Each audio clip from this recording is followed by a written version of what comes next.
사무엘상 22장 말씀입니다. 다윗이 사울의 눈을 피해서 도망을 할 수밖에 없게 되었습니다. 이 노브에 있는 아히멜렉 이 제사장에게 들려서 사실 자초지정을 잘 솔직하게 말하지 않았습니다. 왜냐하면 솔직하게 말하면은 왕의 명령으로부터 도망하는 자인데, 왕을 피하는 자인데 누가 돕겠습니까?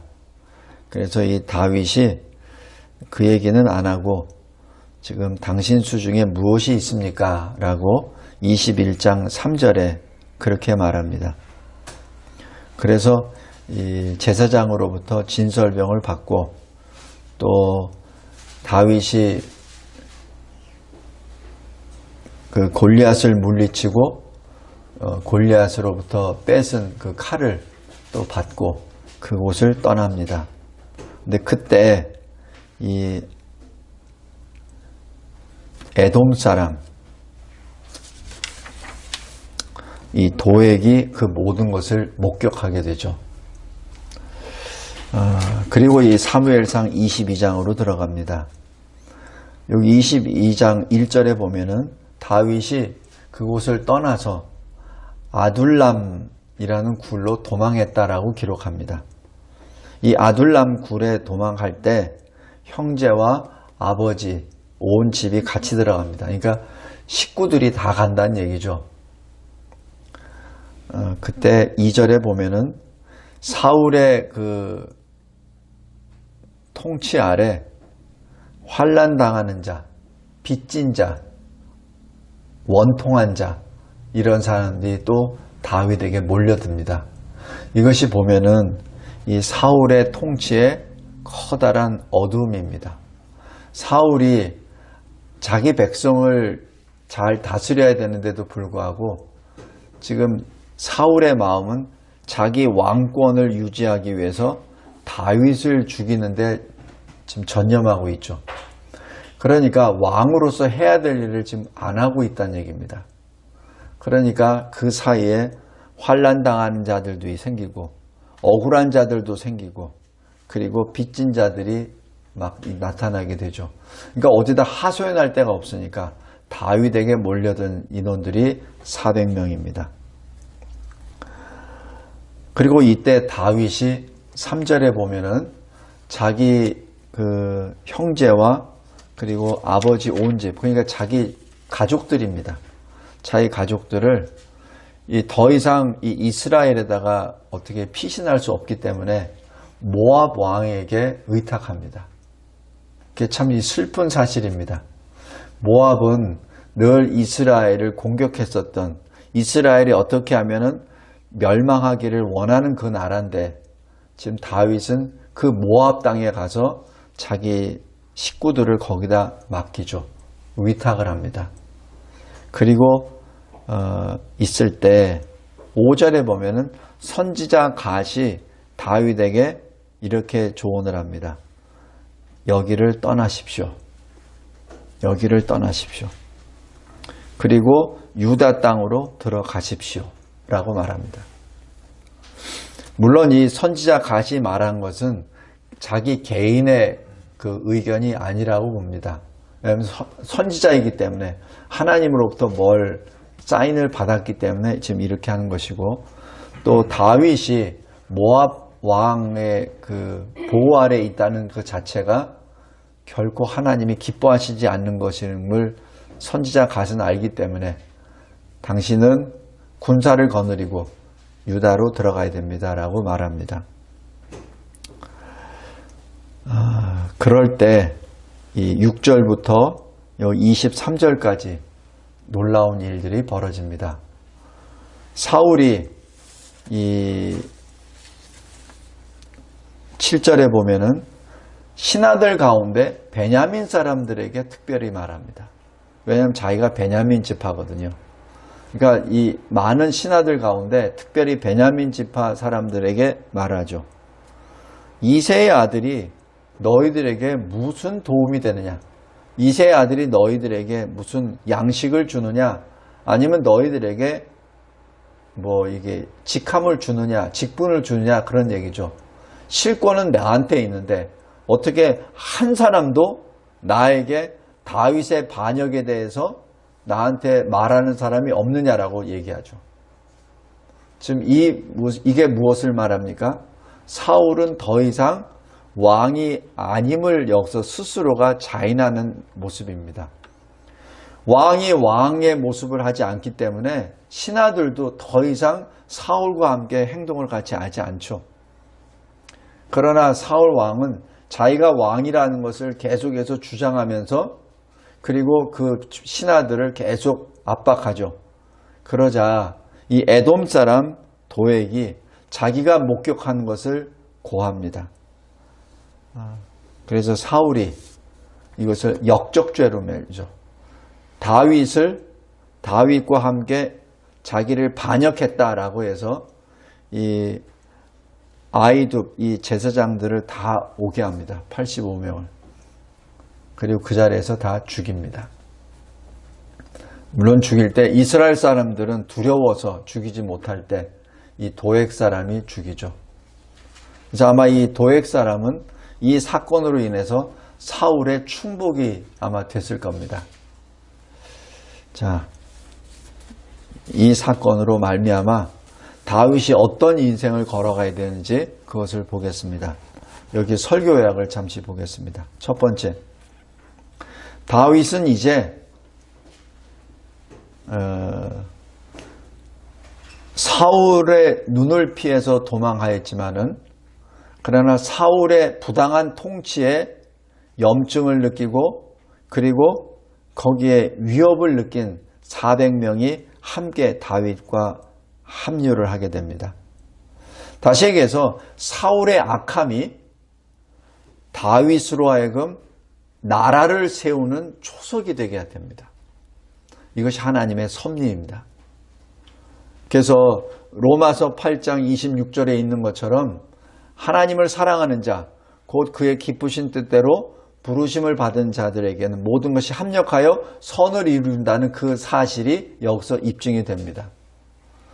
지금 다윗도 도망을 쳐야 되는 도망자요. 그리고 여기 400명도 마찬가지 더 이상 사울의 통치 아래 있을 수 없는 사람들입니다. 그래서 다윗에게 들어가서 같이 다윗이 새 나라를 이루는데 초석이 되게 되죠. 예수님도 마찬가지 당시에 유대 사회에서 비천하고 소외된 세리와 죄인들, 어부들, 그리고 7 귀신이 나갔었던 막달라 마리아, 이런 사람들을 모아서 제자로 삼습니다. 그래서 그리스도의 나라를 이루어 가시죠. 성도 여러분, 모든 것을 이루시는 하나님께서 부르짖음으로 인하여 하나님의 인자와 진리와 구원을 허락하십니다. 두 번째, 6절에서 19절에 사울을 바라봅니다.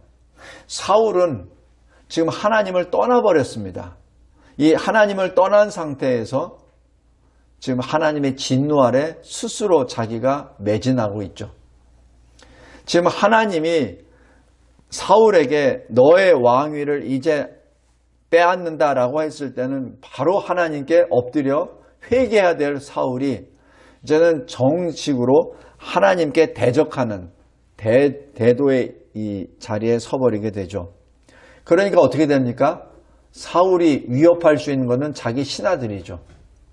신하들을 단창으로 위협을 합니다. 이때 에돔이 자기에게 준 그 절호의 찬스라고 생각하고 이 다윗에게 베푼 그 사건을 고자질을 하죠. 여기서 이 사울이 왕의 그 직분을 감당하는 데 있어서 이성을 잃어버렸다는 사실을 여기서 알 수 있습니다. 증인도 없어요. 그냥 도액사람 한 사람 말만 듣고 무조건 소환합니다. 그리고 상대의 말을 잘 듣지도 않습니다. 지금 이 아히멜렉이 14절, 15절이 이렇게 말하는 거에 틀린 말이 없어요. 아히멜렉은 자기가 지금 다윗이 그런 상황인지도 모르는 상태에서 다윗만큼 충성된 신하가 누가 있습니까? 내가 다윗을 위하여 기도 안 한 적이 어디 있습니까? 라고 이게 하소연하죠. 지금 사울은 하나님으로부터 떠난 사울은 이제 더 이상 정상적인 이성을 가진 사람으로서 행동하지 않습니다. 성도 여러분, 우리도 마찬가지입니다. 깨어나지 않으면 이렇게 돼버립니다. 깨어나지 않으면 늘 깨어나야 합니다. 영이 깨어나야 합니다. 우리가 세상 속에 있을 때는 집중을 잘해요. 왜냐하면 세상 속에서 살아야 되니까, 돈을 벌어야 되니까, 남에게 잘 보여야 되니까 그것은 집중을 해요. 근데 주의 전에 왔을 때는, 하나님의 말씀 앞에서는, 기도할 때는 그냥 대강대강합니다. 왜? 하나님이 눈에 안 보이니까. 그러니까 내가 편한 대로 하죠. 결코 그러면 안 됩니다. 하나님은 불꽃 같은 눈으로 우리를 보고 계세요. 우리가 못 볼 따름이지 하나님은 보십니다. 우리가 졸고 있지 하나님은 졸지 않으세요. 근데 우리는 내가 좋으니까 하나님도 존다고 생각하시고, 내가 못 보니까 하나님이 안 계신다 생각하고 그냥 대강대강 사는 경우가 있습니다. 그거 결코 아닙니다. 사울은 바로 그러한 상태로 빠져버렸죠. 그래서 하나님의 제사장을 죽이는데 두려워하지 않습니다.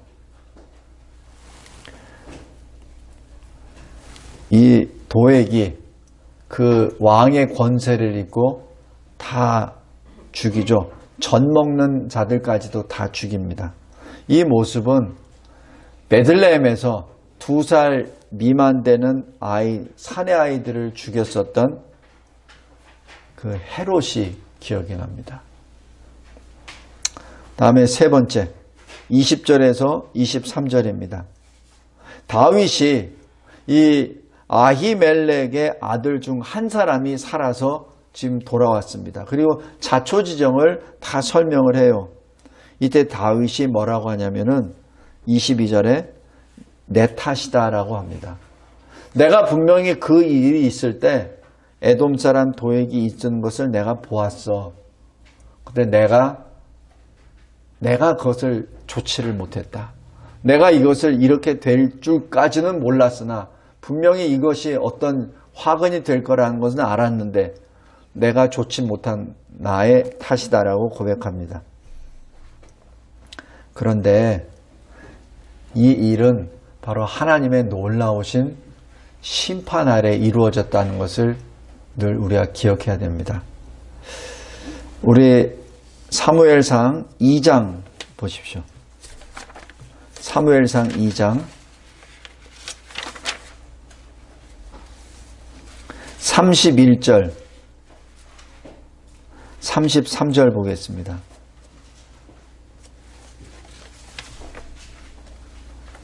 이 아히멜렉은 엘리 제사장의 후손입니다. 엘리 제사장 앞에 하나님께서 엘리 제사장에게 일어날 그 심판의 내용을 기록합니다. 여기 사무엘상 33장 31절 보십시오. 보라, 내가 내 팔과 내 조상의 지파를 끊어 내 집에 노인이 하나도 없게 하는 날이 이를지라. 33절, 내 제단에서 내가 끊어버리지 아니할 내 사람이 내 눈을 쇠잔하게 하고 내 마음을 슬프게 할 것이요 내 집에서 출산되는 모든 자가 젊어서 죽으리라. 굉장히 두려운 말씀입니다. 엘리 제사장이 하나님 앞에 하나님을 존중히 여기지 않아요. 그것이 여기 사무엘상 3장 30절 잘 보세요. 굉장히 두려운 말씀입니다. 29절 30절. 너희는 어찌하여 내가 내 처소에서 명령한 내 재물과 예물을 밟으며 내 아들들을 나보다 더 중히 여겨. 엘리에게 말하는 겁니다. 너희 아들들을 나보다 더 중히 여겨 내 백성 이스라엘이 드리는 가장 좋은 것으로 너희들을 살지게 하느냐. 30절. 그러므로 이스라엘의 하나님 나 여호와가 말하노라. 내가 전에 내 집과 내 조상의 집이 내 앞에 영원히 행하리라 하였으나 이제 나 여호와가 말하노니 결단코 그렇게 하지 아니하리라. 나를 존중히 여기는 자를 내가 존중히 여기고 나를 멸시하는 자를 내가 경멸하리라. 하나님이 하신 말씀입니다. 성도 여러분, 오늘 여기 사무엘상 22장에 이 아히멜렉을 포함한 이 제사장들이 한 자리에서 다 죽임을 당하죠. 직접적인 원인은 다윗이 자기 자신이 지금 사울 왕으로부터 피한다는 사실을 숨겼기 때문에 일어난 일입니다. 그러나 전체를 봤을 때는 하나님의 심판의 역사입니다. 엘리 제사장, 아히멜렉의 할아버지입니다.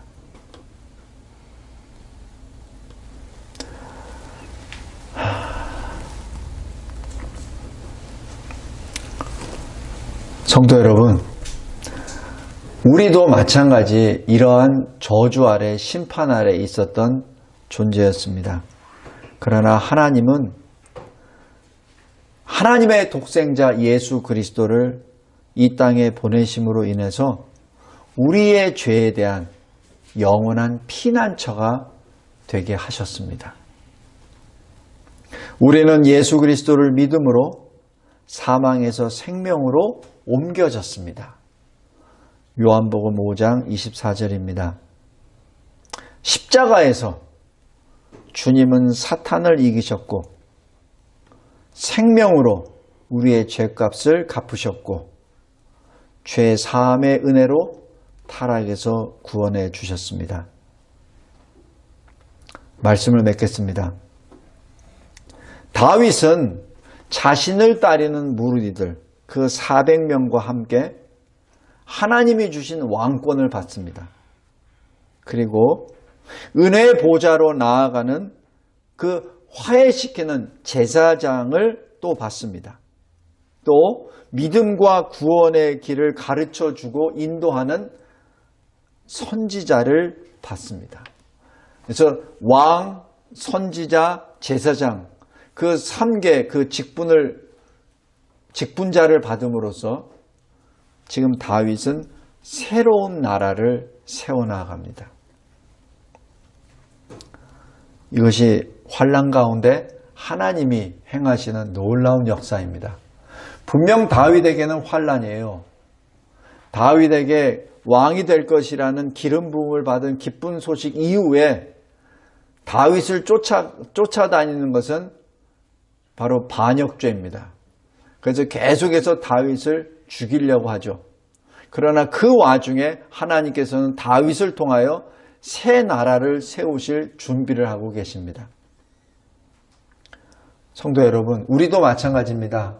지금 이 환난의 때 슬퍼하거나 낙심하지 마시고 이 환난의 때 오히려 믿음 위에 굳건하게 서기 바랍니다.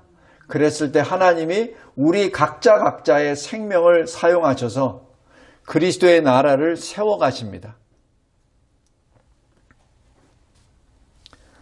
주님이 요한복음 16장 33절에 이렇게 말씀하십니다. 세상에서는 너희가 환난을 당하나 담대하라. 내가 세상을 이기었노라. 성도 여러분, 히브리서 12장 28절 말씀으로 말씀을 맺겠습니다.